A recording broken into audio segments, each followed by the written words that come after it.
There is no nobility in poverty.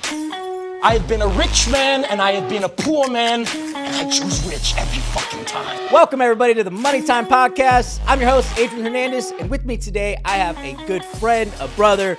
You guys, this guy is beyond inspiring. I don't think he knows what an impact he's made to my life, but I'm beyond excited for today's episode. Let's welcome the one and only Mr. Alex Pena. Thank you. Let's go. Let's do it. So for those of you who don't know who you are, tell us a little bit about who you are, what's your name, where you come from, what you do. Yeah, Alex Pena.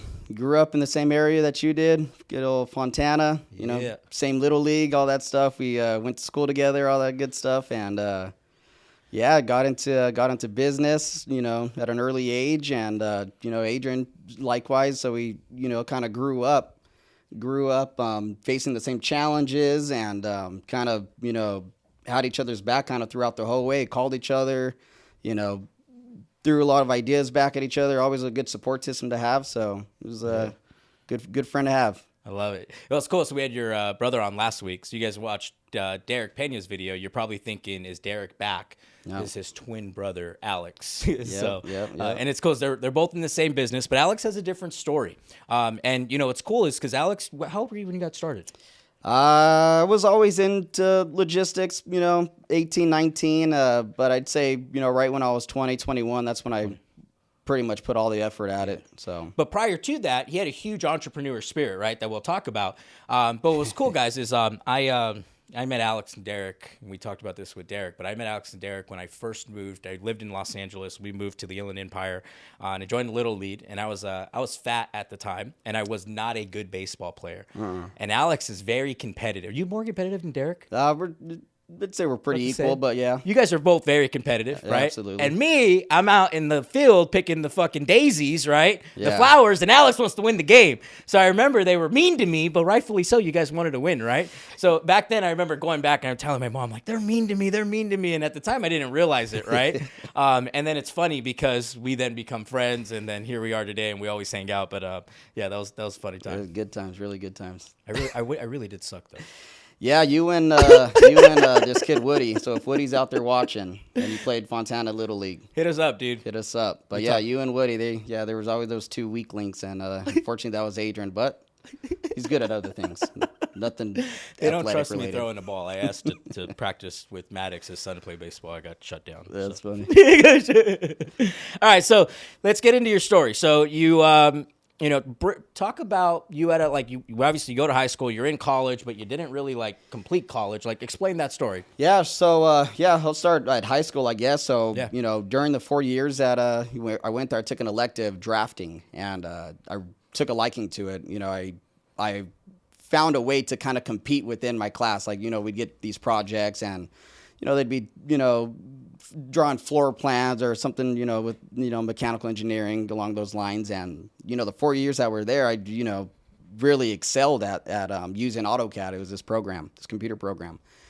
So the 4 years I built up a pretty cool portfolio, got it all together. And I kind of decided right out of high school that, that's what I wanted to go to college for. That's what I wanted to get, my career started in. And so right out of high school, I had, got my portfolio together, and I was like, you know what?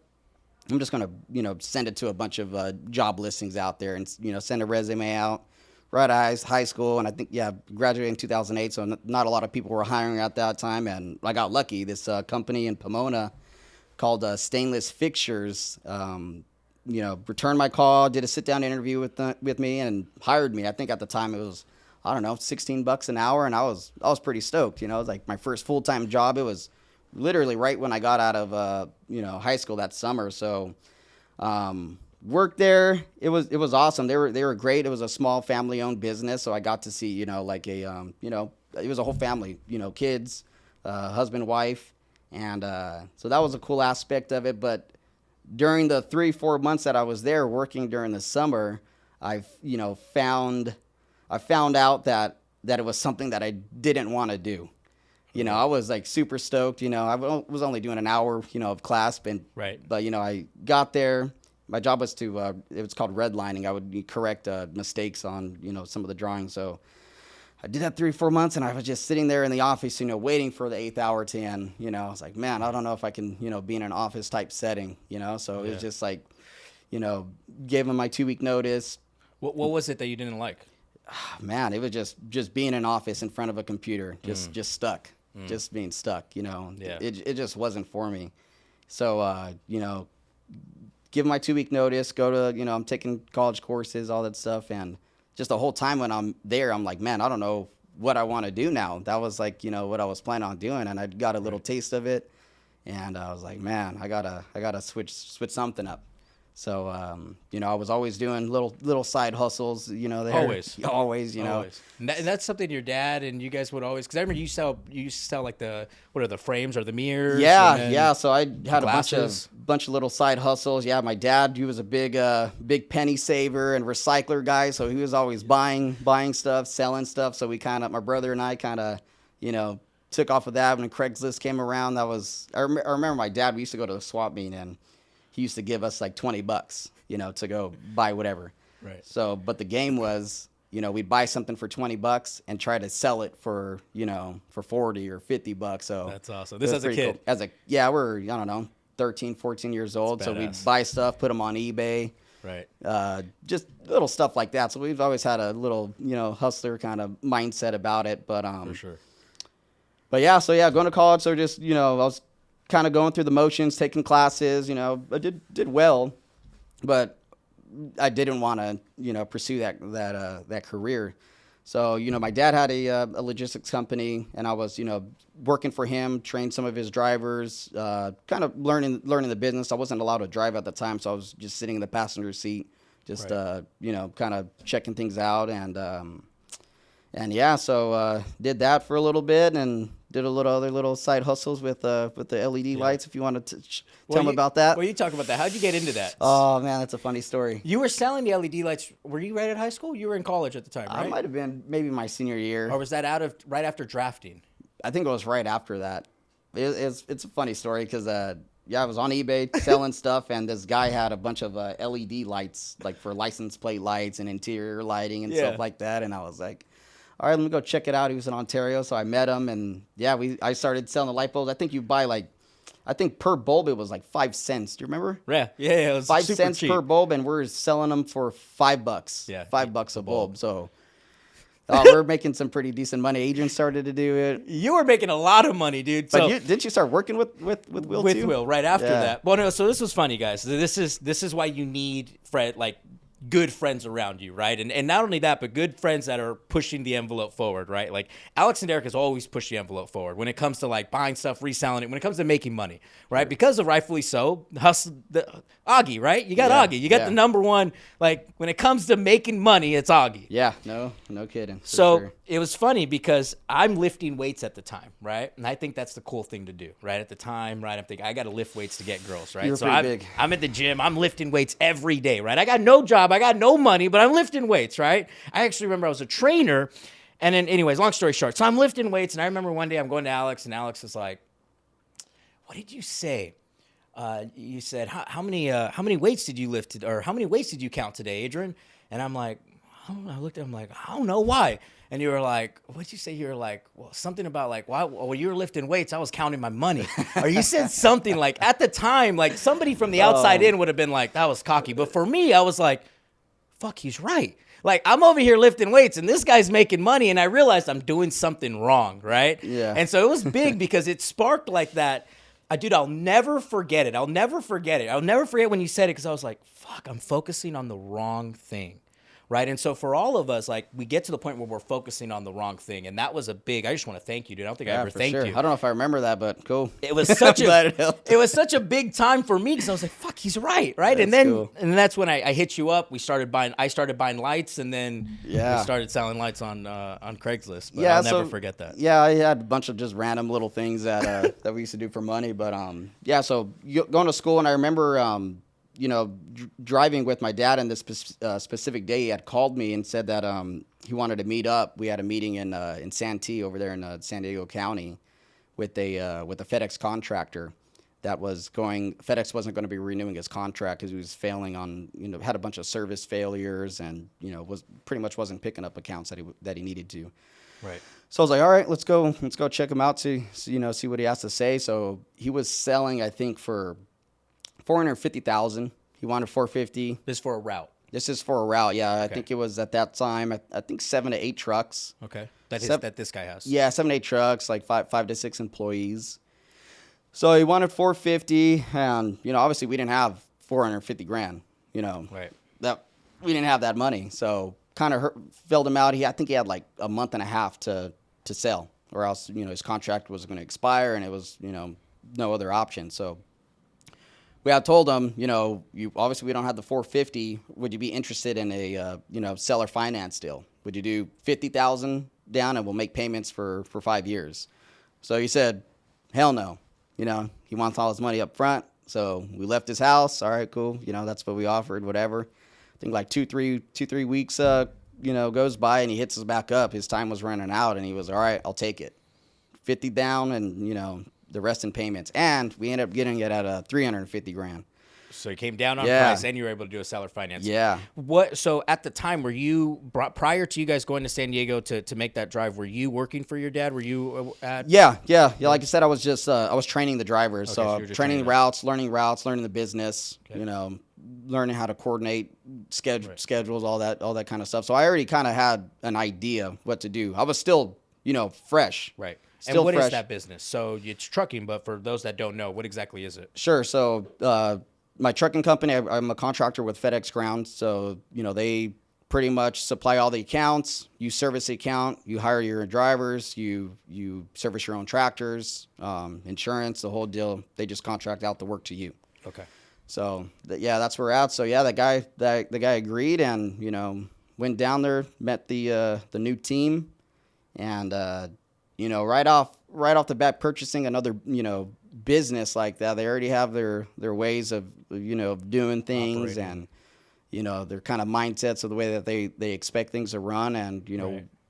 we let it run like that for about a month until we kind of learned what was going on, and decided to make changes. But I remember just right off the bat, I think the guy's name was Terry. He was an older guy. He was probably in his late 60s.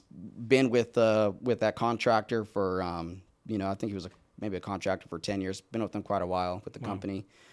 And introduced myself. Man, told him I was going to be, managing. That guy quit right away. Just like that. I was like, he was out. oh, shit. So to catch you guys up. So Alex, you guys go to San Diego. You guys get this route. Yep.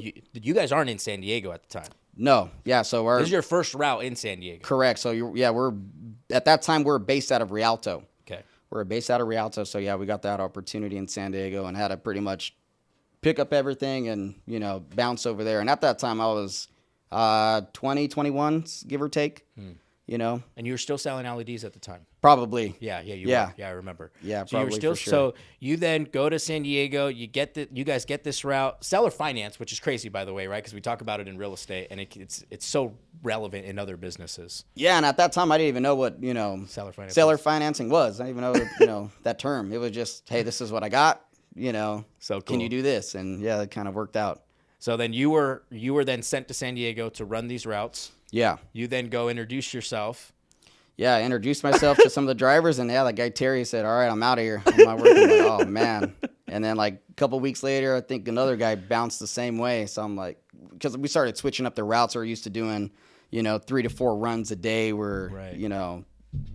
taking them way longer than what they should. So we started moving stuff around, making things more efficient. And that's where, we had a problem. But going, I mean, at that age, it was, it's pretty tough.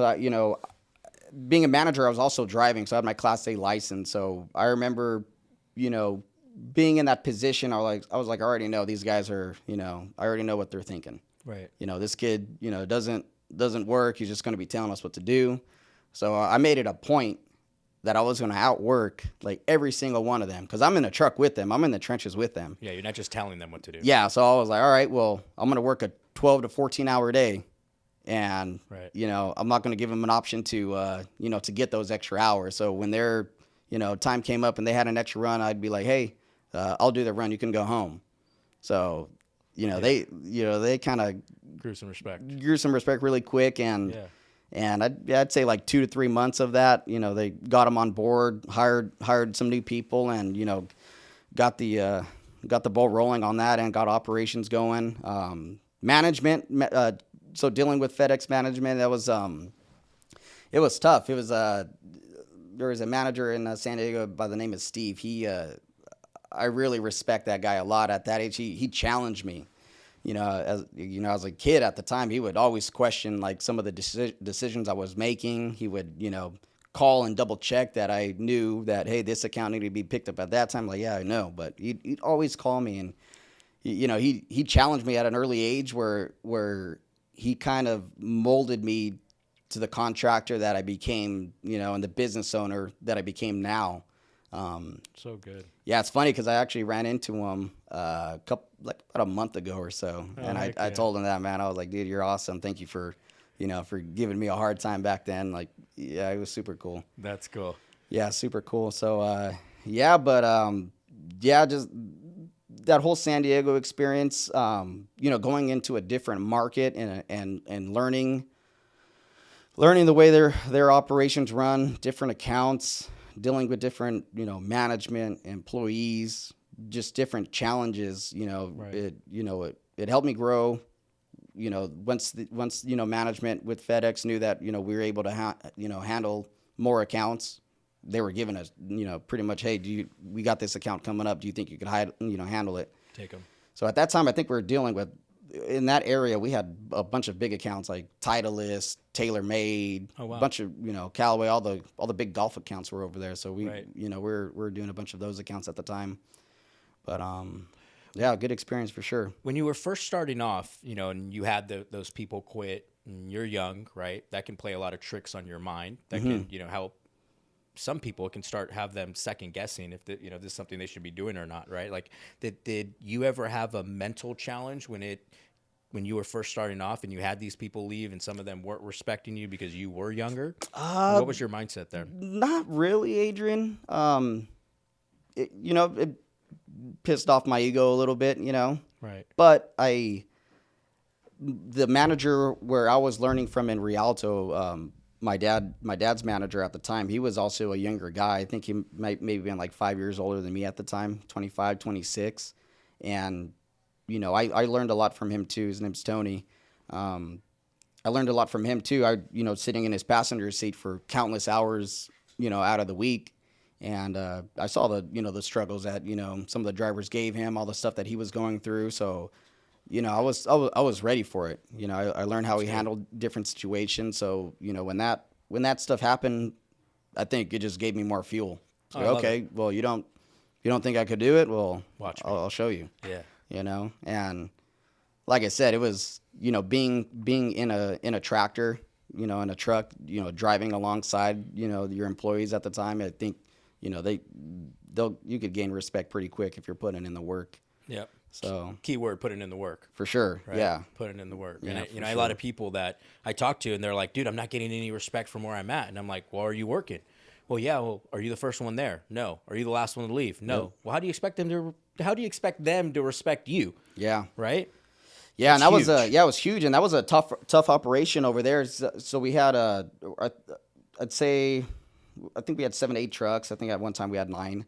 I'd say 7 of them would run partially during the day. Let's just say 7 a.m. to 10 p.m. Right. And then we had 2 to 3 trucks running graveyard from 8 at night till 6, 7 in the morning. So it was a pretty much a 24/7 operation, and man, that was tough because I would deal with all the day stuff at night. I'd get with all the drivers, let them know what they're going to be doing, and then just praying and crossing my fingers that I didn't get a call at the middle of the night that they broke down or they're having problems with this or that, and so the whole operation was was challenging, but between myself with the operations, we had another business partner named Rudy. That guy was, pretty much one of my mentors early on. He pretty much did all the maintenance stuff, helped me out with all the trucks that needed to be serviced. Oh, wow. And then obviously having Augie, my dad, he was back in Rialto. He had his own, trucking company he was dealing with at the time. And so between us three, handled it, got stuff done, and kind of built it up to where we eventually ended up selling him. But man, it was a struggle, man. I forgot to mention the part of the deal when we bought those trucks. The trucks that we acquired from the previous contractor, they were in terrible shape. Right. Terrible shape. So we had, I forget how much we were paying the guy a month, or I think it was weekly. But between the money that was going there, maintenance, it was like the profit margins were super thin. And is that because the trucks required so much maintenance? Yeah, the trucks were just beat up. So we're just, we're paying a bunch in maintenance, and then we had, pretty big overhead right off the bat with the amount of money that we're paying. Right. So, we did our best that we could, made pretty good money. I was making decent money because I was driving. 'Cause you're driving, right. Driving the own truck. But yeah, it was challenging. It wasn't easy, that's for sure. But we got it going. Yeah. It was rolling. Well, it was full immersion is what I'm hearing, right? You literally, it was full of, and I remember when you were in it. Yeah. Right? That's all you were doing. Yeah, it was on that aspect. Yeah, it was. I mean, like I said, 21 years old, moved out to San Diego, and I didn't have like anybody out there. I didn't have any family. It was just me. So it was a good thing because it made me 100% focus on work. Right. I didn't have any distractions. Nope. Nobody to hang out with after work. Right. Nothing. Right. So it would just, clock in and stay as long as you can until you get tired. Yep. And so that was huge. That was a huge part of my success for sure. It's so big because I think a lot of us don't ever go full immersion in anything, and we wonder why we don't master anything, right? Or we wonder why there are other people like yourself that from, call it 19 to 25 went from nothing to a lot, right? And you wonder why, and I firmly believe it comes down to the full immersion part. There are too many people dabbling. Sure. Right? Like, had you just dabbled, showed up every now and then, right, you would not be where you're at today. No, and I talk to so many entrepreneurs where they're just dabbling. They're dabbling. They're like, yeah, well, no, go all in, Yeah. and you're going to be so further ahead than everyone else. And then here's the key thing. Did you notice that Alex wasn't talking about him going full immersion in FedEx, and he was doing stocks, and he was selling real estate and solar at the same time? No. It's one thing. Yeah, that's it. Right? One thing. And you may have had a little side hustle going, but the focus was one thing. Yeah. So what I want to ask you is people that are younger, that get into management roles like you got into, like a big role like yourself, that may be struggling mentally, what is some advice that you have for them to help them through that? Because, you were right there on the front lines of it. Sure. Confidence, and at the end of the day, you just have to put in the time and put in the work. I think maybe where a lot of people might struggle is that they don't want to put in that work. Yeah. They have that management position, and maybe they want to delegate certain tasks to other people, and not do anything themselves. And that might be a cause of their struggle, but it's putting in the work. That's one of the things that I found to help me out is, putting in the work, developing these systems, learning them, and then, once you got that down, then you can delegate them to other people and, grow from there. I agree. Help us understand. So you explained how much a route costs, but what does a truck, so you guys are in San Diego, what was an average truck bringing in? What does an average truck cost to maintain? Yeah. What do the numbers look like that for a private contractor? Yeah, so back then, that was in 2011 when when we purchased that, and man, those numbers back then don't even compare to what they are now. Okay. It's crazy. So it's hard to put it from that perspective. I could talk to where we're at now. Yeah, let's do that. So currently I'd say a truck, depending on how much that truck is on the road, but let's just say 5 days a week, running 50 hours a week, can make anywhere from $4,000 to $5,000, give or take. A week. I run all local. I don't do any line haul over the road stuff. So I pretty much service Inland Empire. What's the difference? So what I do, it's called drop and hook.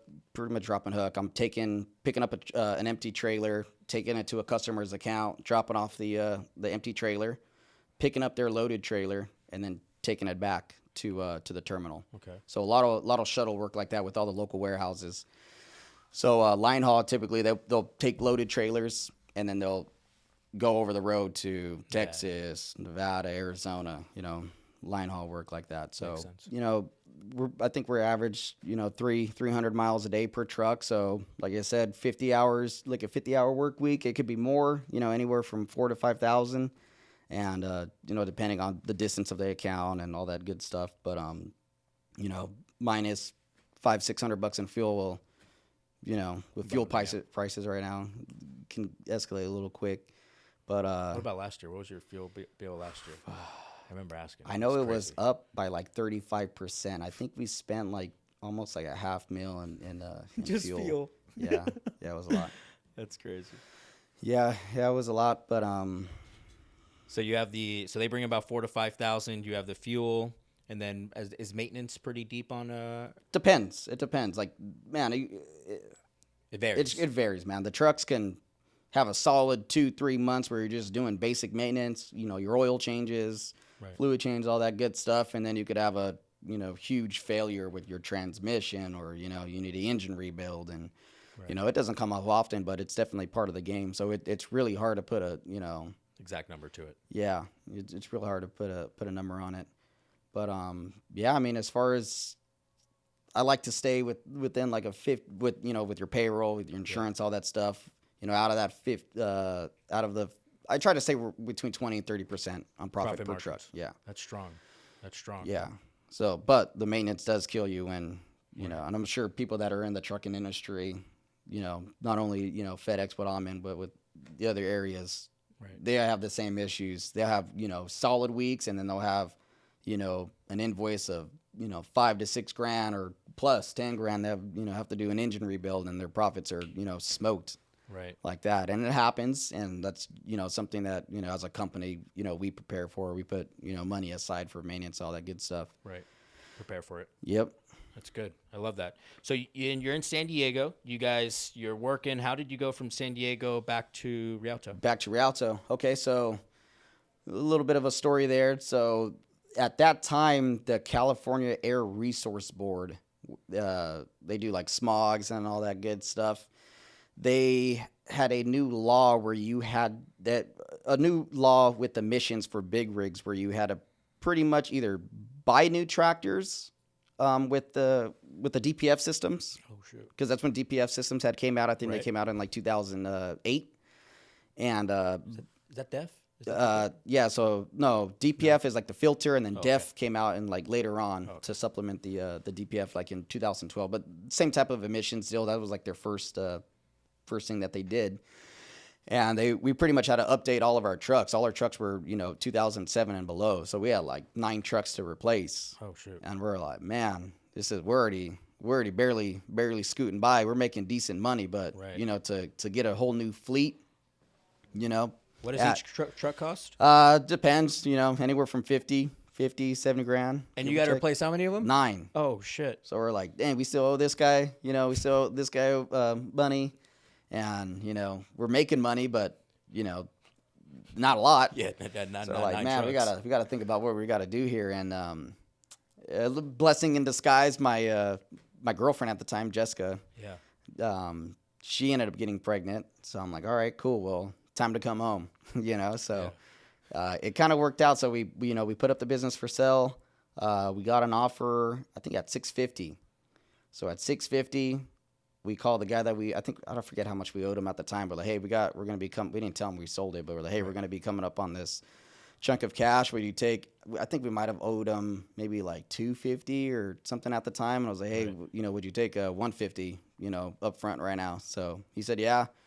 Paid him off, between us three, the partners right there, split all the profit. That's awesome. Sold away, and then so that's how we got out of San Diego. How many years were you in San Diego? 3.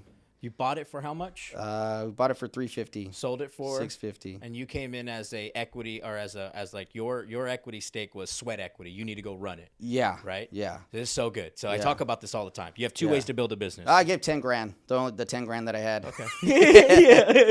Yep. Hey, that's still yeah. right. But I talk about like you have sweat equity or you have equity, Sure. right, to build a business, Yeah. right? And when you're young, I always tell everybody, go out and go work. Like, Sure. go get your hand. You don't have money to give them, so go put in the work. and it'll pay off. And that's like, dude, that's a phenomenal story to that. Yeah.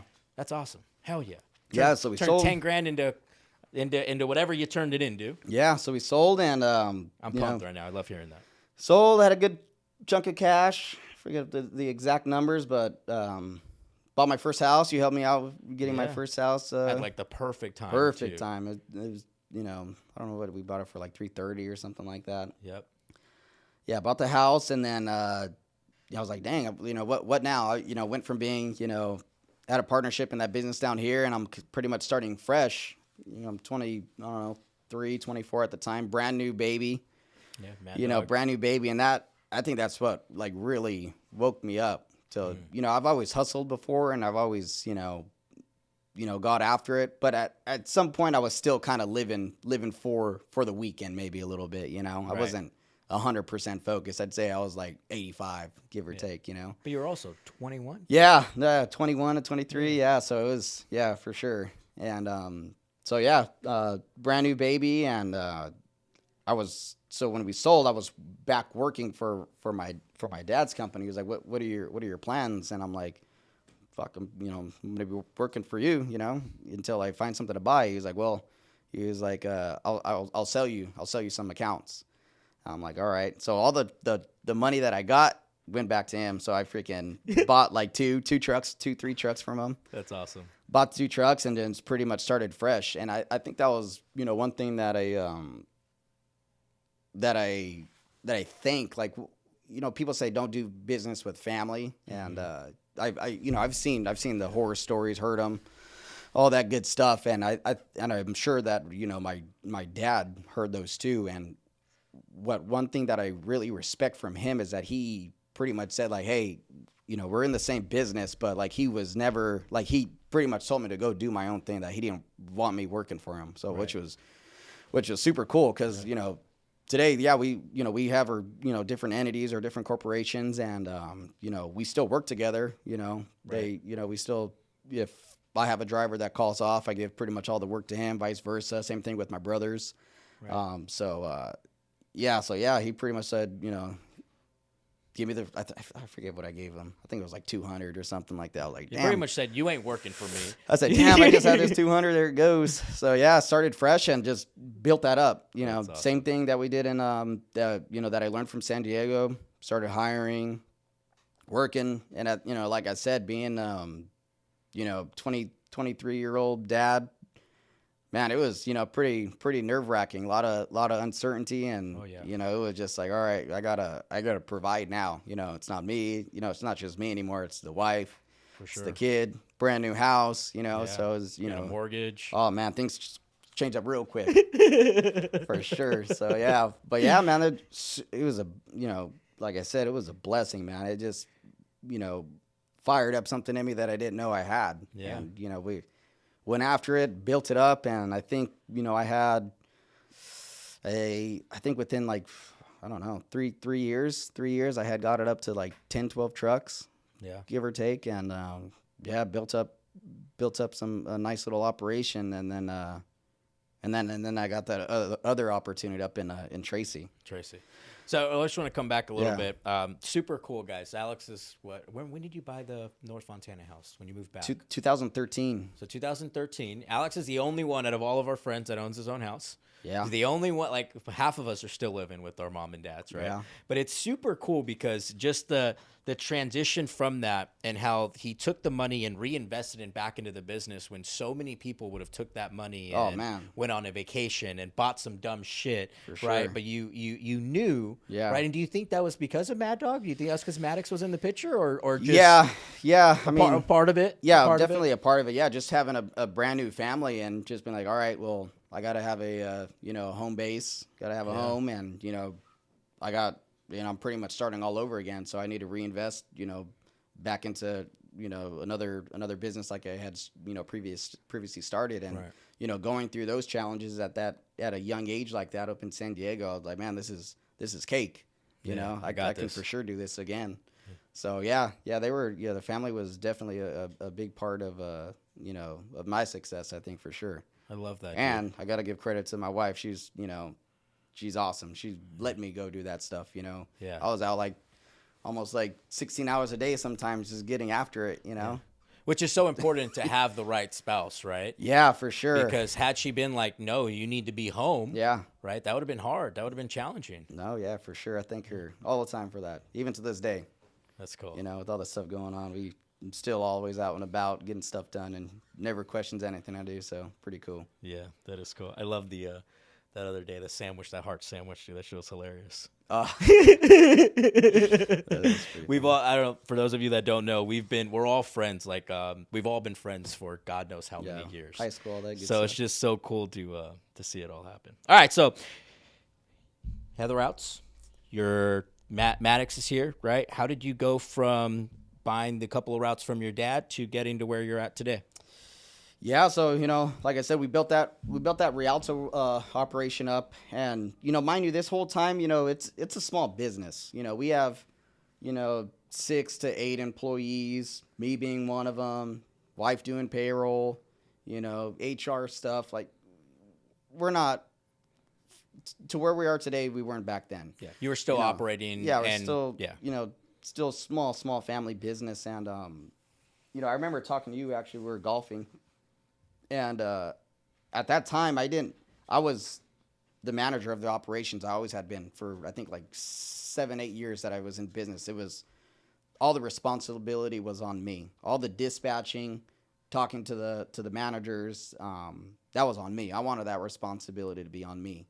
Right. And I think it hindered me a little bit because I stopped growing. I'd say for a year, year and a half, I was just kind of stagnant, at the 10 or 11 trucks that I had at the time. I was like, man, this is a lot for me. Like, I need to find help. Right. And I remember talking to you about that. I was like, man, I don't want to give that responsibility to anybody else. And you're like, no, you have to. Sometimes they could do a better job than you. And I was like, I couldn't see that. I was like, there's no way, dude. Right. There's no way anybody could do a better job than me. Yeah.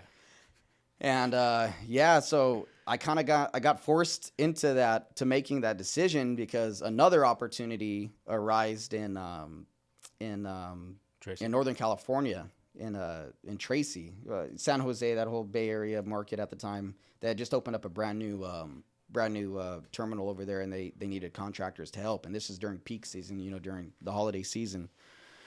And they had hit us up, and we were like, let's we'll go up there and try it out. So I remember calling Jess, my wife, like, hey, got this opportunity to go over there. At that time I had 2 kids. I think Maddox was 3 and Jolene was 2 or something. They're 15 months apart. And I was like, I'm gonna have to go over there for like 2 to 3 months. I'm gonna help out during peak, see what I could get into over there. And it was during the holidays, and it was tough. Yeah. It was tough, man. And anyways, the operations that I had in Rialto, I had Griffin. Griffin. Yeah. He was I saw potential in him. I was like, man, I talked to him. I was like, hey, I have this opportunity to go down there.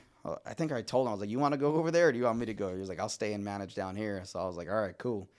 So gave the keys to Griffin, and he killed it, man. He took over that operation, did all the dispatching. He was doing almost a better job than I was doing, Right. So he did that, and that gave me the opportunity to go over there to Tracy and and put in that work.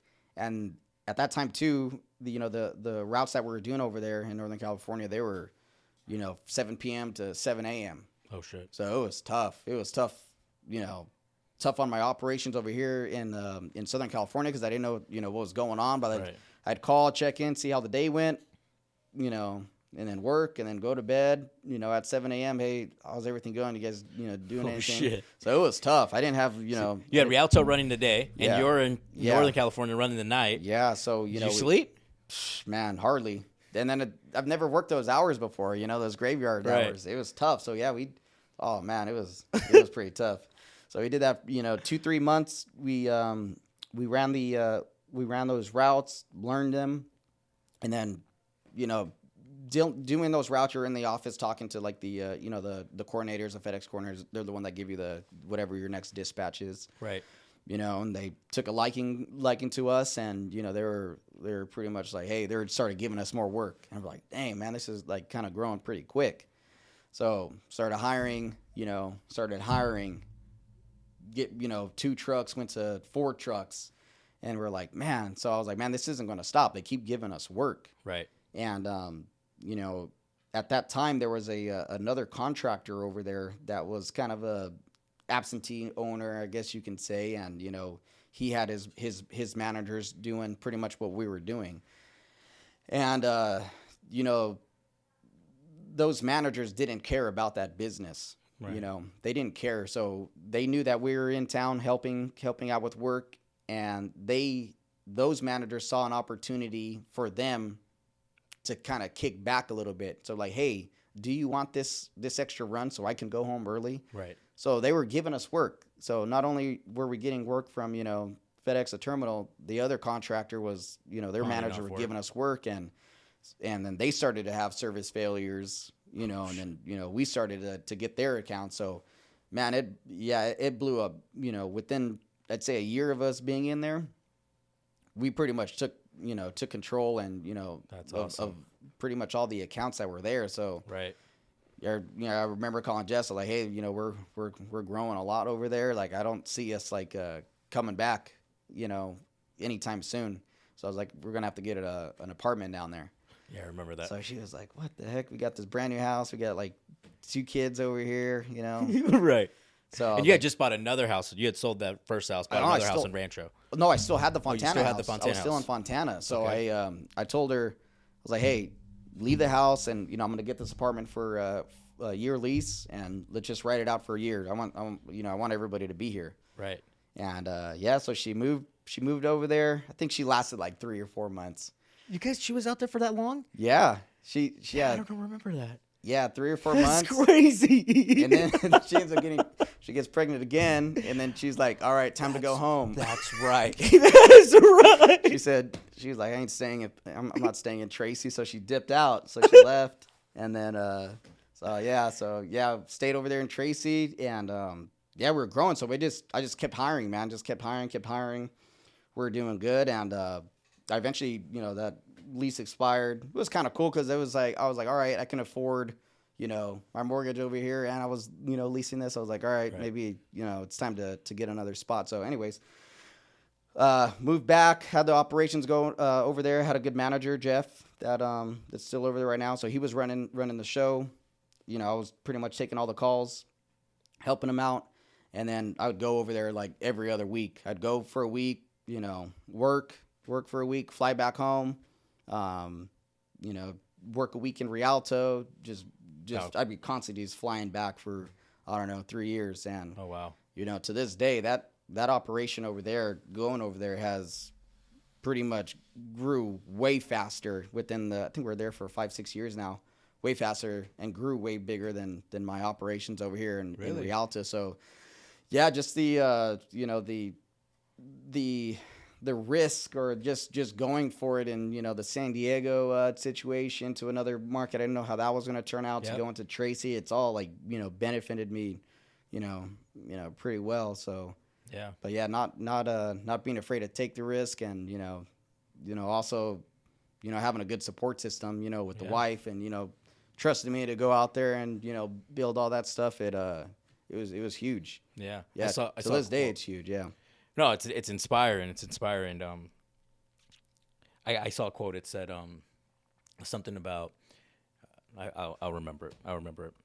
But dude, it's such a massive story how that happened, and the sacrifice that you made from not just San Diego but Tracy, right? I know what the quote says. Men do badass shit when they have women who believe in them. Oh, hell yeah. Right? I love that. And men do badass shit when you have women that believe in them. And she believed in you, right? I mean, Oh, think for about the sure. sacrifice to go to Tracy, to spend the time there, right? The sacrifice to let you go to San Diego, to do what you, I don't say let you, but for you to go to San Diego and you do what you have to do. You guys, we had the Loonies on, and they said, pick your hard, right? We need to pick our hard, because either way it's going to be hard, right? But there's a sacrifice, and it's the sacrifice to go out and do what you did, or the sacrifice to not, and you're going to probably complain about the life you have. No, for sure. Yeah, it was tough, man. It was not easy. It was not easy. That's Yeah, inspiring. Especially That's- having little kids at home. Not the greatest feeling, not being able to, tuck them into bed and all that good stuff. Yeah, it was tough, but to this day, I thank God that was like one of the best decisions I ever did going out there. It would, yeah, that business has blown up for sure. And how much has it stretched you personally? As far as what? Personal development, just Oh, you being a man. better, I mean, just overall. Man, I think that pretty much made me, man. I feel like That's after, after that Tracy, that whole deal, that thing, I feel like, all right, I could do anything now. Like, Hell yeah. I got got that operation going, built that up, got good managers, got a good team, and, it pretty much made me, man. It was awesome. Cool experience. Still doing it too. We're still over there. That right there is priceless. You guys still have Tracy going? You plan to keep it? Oh, absolutely, for sure. Heck yeah. Yeah, for sure. But So how many trucks are you at total now with Tracy and Rialto? Where are you at? yeah, we're at 25 tractors. We do like 30, 35 employees, give or take. So sick, Yeah. dude. Let's go. Yeah, yeah, it's but man, it's like I kind of mentioned a little bit before, taking that next step and having operations managers. Before, like, it was just myself, Right. and there is absolutely no way that I could run this big of an operation by myself. Impossible. Yeah. Impossible. And it You need people. yeah, for you kind of putting that in my mind kind of made me think about it, and then just doing it. And then to this day right now, like, my team is freaking pretty badass. Yeah. I got some good heads with some of my managers, Johnny. accounting. Yeah. Johnny he manages my SoCal area. Jeff and another Alex, they manage my NorCal. Justin does the accounting and a bunch of other stuff. And man, it's between everybody. We do pretty well. We got a pretty good team right now. So good, dude. For sure. So good for you to see that, a lot of people, we want to make that decision. We want to make that hire, but we're so caught on to that operation, right? Like you said, Yeah. no one can do it better than me. And so many of us are caught on to that. Yeah. Amazing things happen when we let go. Oh man, for sure. Like, kind of looking at the other contractors, because, I'm not, the only contractor with FedEx. There's, Right. over 100 of them. And kind of in the work area, we're kind of I specify, and I think there's 20 of us. And, I see some contractors that have just flatlined at, they don't grow. They're just content with what they have. They're still, in a truck driving, all that stuff. And I'm like, man, I'm glad I didn't do that. Yeah. Well, they're still holding on. Yeah. We see it in the business every day. Yeah. Right. I have so many people ask, Adrian, why are there so many realtors that don't make any business, don't make any money, they don't do any business, and you have these other people, and there's only a fraction of them. Sure. Right. Yeah. Yeah. It's tough. I see that all the time. Can't let go. Man, I'll be driving my personal truck kind of around, the area where we do our work, and I'll, see a business owner driving, I'm like, oof, I remember those days, but I'm like, But they're still Man. stuck in it. yeah, That's good. It's not the strongest of the species that survives, nor the most intelligent, but those most adaptive to change. yes, sir. From your favorite person, Charles Darwin, baby. Love it. So I love it, dude. Inspired story. You go from no trucks to 25 trucks. You have massive operations. You're still super young, man. What the heck is next? Man, well, I've, pretty much got this logistics kind of stuff. I mean, it's still growing. Oh, yeah. We're still growing. We're still focused on that. But now I think it's, since we got, a good team, we've got into real estate. We've kind of leveraged the logistics industry that we're in. And we bought some properties, my brother and I, in that general area where FedEx is at. So, Right. You got to think, FedEx Ground has just at that terminal probably 200-300 contractors, and out of the 200-300 contractors, let's just say they got at least 5 vehicles each. There's a lot of truck maintenance and a lot of money that those vehicles are going to be Right. Storage. storage, all that good stuff. Right. So kind of in this, I call it like the little golden triangle of this Bloomington area that we're in. We oh yeah, sorry. edit that out. but I'll find it first. So I'm the first one to it. so we, kind of buying this area, and they're all on acre properties, house, yard, we we have our mechanics there, all that good stuff. So, got into that industry, and the plan is just to, just buy more properties like that and keep growing in that area too. They say if you want to get richy, you got to get nichey. And you guys, you like that? Yeah. You guys got nichey with you guys got a niche with your property. That's what I'm trying to say. Yeah, for sure. If you look at the houses you guys buy, your average investor will say no deal, right? Oh, for sure. They say no deal. Absolutely. But they don't realize what a unique property you guys have. And a lot of people don't realize this. Real estate isn't just in the house that you rent. You also have the lot. Like, you guys are taking advantage. Like, how many different income streams does one lot bring in? You have the house. Yep. And then, well, if you do, I think the best example I can give is a property that my dad had purchased. I'll use this one because this one's it doesn't happen all the time, and it's a home run that he had hit. So, bought this property, 5 acres, right in this area that I'm telling you about, and there's next to the 5 acres there's 20 acres, and it's planned for a commercial warehouse. So it's they need his land. So anyways, on his land, it's residential, but it's on the verge of going over to commercial.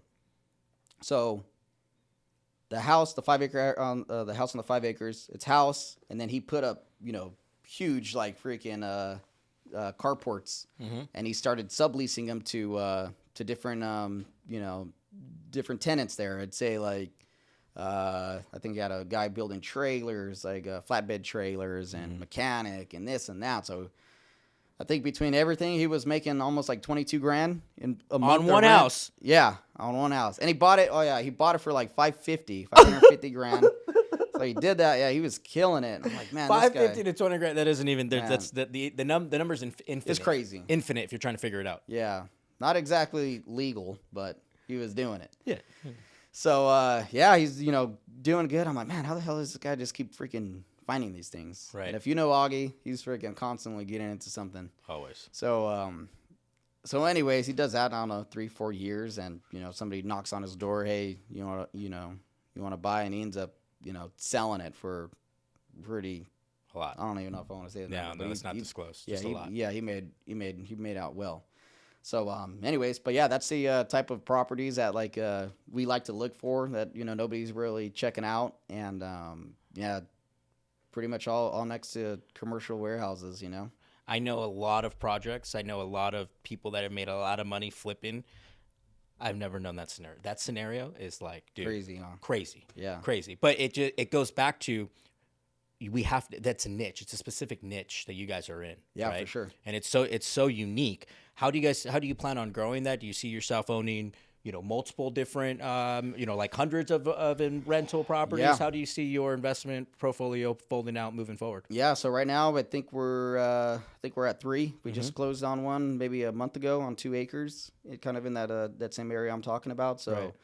We're rehabbing that up right now. It should be done in the next month or so. And talking to yourself, and I was talking to you to Eddie Salinas as well, kind of steering me to do some ADUs in there. So that's an option on the table. Right. So just land. So I think you guys have a huge niche in yourself, though, dude. Like, yeah. I think the ADU is big, but I think what you guys do is even bigger. Yeah, there's still room. There's we could do. You could do both. Yeah, we could do both for sure. Is that what Eddie was saying? Yeah. Yeah. Yeah, he's saying do both. So, but like that, looking at different properties to purchase. We have another one on a half acre, one in Fontana as well. So I love it. Trying to get into that. Do you plan on growing the logistics space more? Do you plan on? I mean, do you have like a goal to get to 100 trucks? Is that something that's? You know what, man? At one time I did have that goal.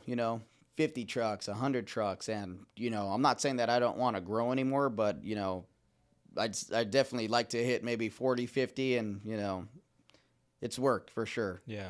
Not that I'm scared of work, but now the team that I have right now, it's good for my operations. Like, we got to take that next step, and I think let me kind of rephrase that. I'd like to grow in a different market now. I kind of like that. I'm kind of cool with what we, the areas that we have. Yeah. But I'd like to get a separate operation. That's cool. I'd like to get a separate operation going for sure. Maybe out of state somewhere, for Arizona. Yep. Somewhere. Forward thinking. I love it, dude. Yeah. I love it. So what's some advice from people listening in? Maybe they want to get into logistics, or maybe they, they're young and they know they should be going in on all in on something, but yeah. There's just that fear of being young like you were. I mean, what are some parting words? Some, just some good things that the audience can take away. Sure. Yeah. So, all logistics companies are different. I, pretty well educated in, the area that I'm in, but there's, flatbedding, bunch of different type of trucking companies. So whatever, field that you're getting in, learn it. Maybe work for somebody for a year, 2 years, understand the business, know how it runs, get familiar with the equipment, with the tractors, with maintenance, how much this costs. There's a lot of people that kind of see, what we're doing, and they may think it's easy, and they'll go and buy $100,000 and $150,000 truck right off the bat, like boom, brand new truck. Right. I'm ready to roll. And, when their runs stop coming in, they got a huge note and no work. So definitely learning, making sure you have, if you're dealing with a broker, make sure that broker is going to be keeping you busy. But yeah, definitely learning the business before going into it. Insurance, your workman's comp. There's a lot of companies, 1099 drivers, and, you got to do that when you first start off to, kind of make ends meet. But right. Yeah, man, just learning. You gotta learn yourself before you throw yourself in there full time. I love it. And the next question I have for you is, you've inspired me to. I was like all work at one point, and one thing that I've always admired about you and your family and your dad, like you guys always go out and do like dope shit. Yeah. Like, and I mean dope shit. I mean like dope shit. Like Alex has a badass boat. Like, just so you know, like it's all right. Alex, like, and I didn't have a boat. Like, well, my dad kind of planted a little boating seed in me, not too much. It wasn't until I hung out with you and your dad and your brother that I was like, oh, dude, I love this shit, right? So, but like, you guys do dope shit, right? Let's talk about that. You don't just work all the time. Like, you also enjoy the fruits of your labor. You enjoy. Yeah, for sure. Time. You guys have rad vacations. You guys do a bunch of, cool stuff. Talk about how you it's not even a balance, just how you've mixed the two. Yeah, so, growing up from, I don't know, when we were kids, 5, 6 years old, my parents always took us to the river. We did the whole river scene, off-roading, Glamis, all that good stuff. And that was like one of my, favorite things to do as a kid. Like that. I think back and think of all the trips that we did, and we had a blast. So, we having kids now, I want them to, experience it. And I still have a blast doing it. My parents still go. So, it's awesome going on the river. And then, my brother has his family, his kids, my kids, everybody's playing, we got friends that go, family still goes. It's, it's awesome. Yeah. And then the boats and all that stuff, that's just a plus. For sure. But what about those that are like all stuck in work and they're like, but Alex, I got to save all my money. I don't have time to go to the river. Yeah, it's a double-edged sword. I get it. These toys are, they're expensive. Yeah. They really don't do much. I mean, it's a lot to maintain, all that good stuff. All the horror stories you hear about boats. So, I get it. You got to have your fun, but, I think you got to wait until, I guess it just depends on the individual. You got to wait until that you're ready to do that kind of stuff and spend that type of money on stuff. I mean, when I was younger, during when I was 21 to I think I was 28 when I bought my first boat, or any of the other liabilities. Razors, right. I didn't have anything. I would just, hey, Dad, Mom, you guys going to the lake or the river? Can I cruise with you? Right. So you're putting in the work. Yeah, putting in the work, and when I had enough money to buy that stuff cash and not having to freaking finance them, and making sure that keyword. Yeah, Fred, don't take a 10-year loan out on your boat, or 20 or 30, whatever. On a $700,000 boat. Whatever you guys are doing. Yeah, but that's yeah, just being, having fun. If you're working hard, have fun for sure. And then, yeah, like I said, for me, it's like it's an awesome family experience, like river, Glamis, all that stuff, and Yeah. It's a good time. I wanted you to talk about it because you're very successful and you still enjoy your life. Yeah. And I know a lot of other successful people that don't enjoy their lives, right? Yeah. And as our buddy Floyd says, they ain't a hearse behind you when you're in that casket, baby. That's true. So you might as well, right? But as you said, within means, right? Don't go Yeah. get yourself over leveraged. Don't go do something stupid. And if anything, for those of you that are listening, like, we all like to do fun stuff, but when Alex got paid when he first sold that route, he didn't go do. He could have went and bought a boat. He could have went and bought a sand. He could have went and bought all the stuff he liked, but there were sacrifices. Instead, he put it back into the business, and he knew that when that time comes, no loan, right? Yeah, for sure. And then It's big. It's so big. You know what? And kind of touching on that kind of brought up something to me. So yeah, I was I was making decent money, in my early 20s all the way up to my 30s, and I had a good chunk of cash that I could have went out and bought boats, but I was growing so much that I needed vehicles to purchase 2 new rigs. Right. And I was like, all right, well, I could finance, for 5 years, have like, $1,000, $2,000 payment on these trucks, or I could, spend 50 grand, pay it off, and then just, I don't have a note and I'm making, cash profit right away. And that's what I did for, I'm still doing it right now. I, just buy any cash that I have, just buying vehicles, buying trucks. It's awesome. More rigs. But yeah, I could have easily, stacked up all that stuff. Like, I'm cool with the 4 or 5 trucks I got. I'm gonna go buy, a boat or some toys or whatever it is. But yeah, I think I bought my first little sleek craft boat. Yep. 25 grand. Yep. Had that for 4 or 5 years, and then went up from there. Yeah, but it's just so cool, dude. Yeah. It's so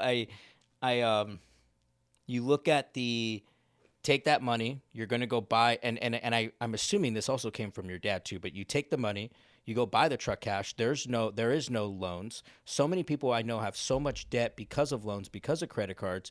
Your dad has more. Pretty much everything he owns is. Yeah, like he doesn't have much debt or he's not over leveraged or leveraged to the. Right? He does. No, you're absolutely right. He's, doesn't have overhead on, a lot of his vehicle. All his rigs are pretty much, paid off. I know there's 2 sides of thinking with that, Yeah.